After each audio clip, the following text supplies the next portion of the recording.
女人不慎将手机掉落地上，可正是她弯腰捡手机的这个举动，竟让她在阎王殿安然无恙地走了一遭。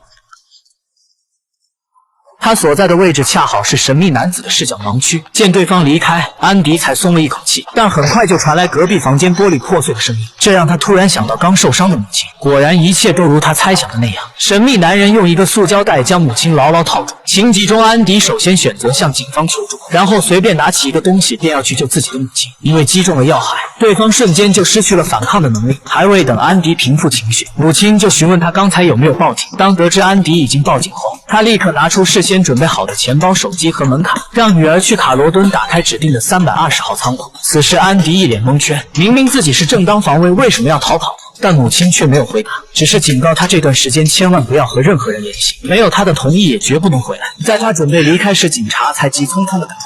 随后，安迪发动汽车逃离了小镇。第二天一早，警察再次来到家里盘问昨天报警的事。母亲说是昨天在餐馆受到了袭击，惊吓过度导致晚上睡觉做了噩梦。其实家里根本就没闯入过匪徒。说完这些，他突然看到地毯上的血迹，如果让警察发现那就麻烦了，因为昨晚闯入的匪徒现在正藏在楼上的衣柜里。于是，在送警察离开时，他特意挡住了血迹。离开的安迪找到了母亲说的仓库，里面只摆放着一辆没人要的老爷车，副驾驶的手扣里还有一把手枪。在后备箱，安迪看到了大量的现金，还有母亲很多不同身份的证件。其次是一张母亲背部带有枪伤的照片，但他清晰地记得母亲背部的伤疤是摔伤导致。那母亲为什么要掩盖曾经的伤势？疑惑间，安迪突然想起昨晚寻仇的匪徒似乎还和母亲认识，种种奇怪的迹象不由得让他怀疑起母亲的身份。先是母亲见义勇为反杀了餐厅的持枪者，即使伤势严重，母亲也不愿意住院，就好像有什么危险即将要降临一般。结果当晚就招来了匪徒找上门寻仇，现在仓库里又事先准备好了逃亡用的必需品。那么和自己生活了多年的母亲到底是谁？她曾经又有着什么样的魔鬼经历呢？心态崩了的安迪一人来到酒吧。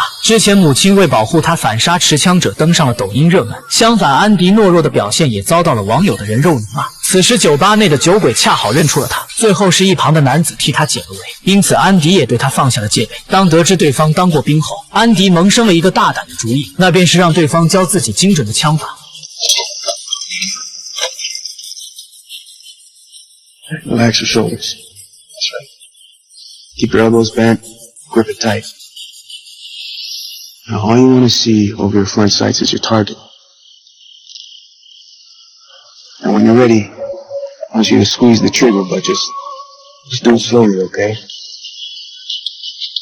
一番肢体接触后，安迪对他产生了青睐，甚至有意领他去点着红灯的小屋。正当安迪想入非非的关键时刻，他突然看到了男人车内的装饰吊坠。同样吊坠的车，案发当晚在自家附近也出现。一系列的巧合让他后背发凉。随后简单告别后，安迪立刻回到旅馆，将手枪上满子弹，整夜未睡的守在窗前，生怕下一秒对方就会闯进来。天亮后，他不敢发动汽车，战战兢兢地从小道离开。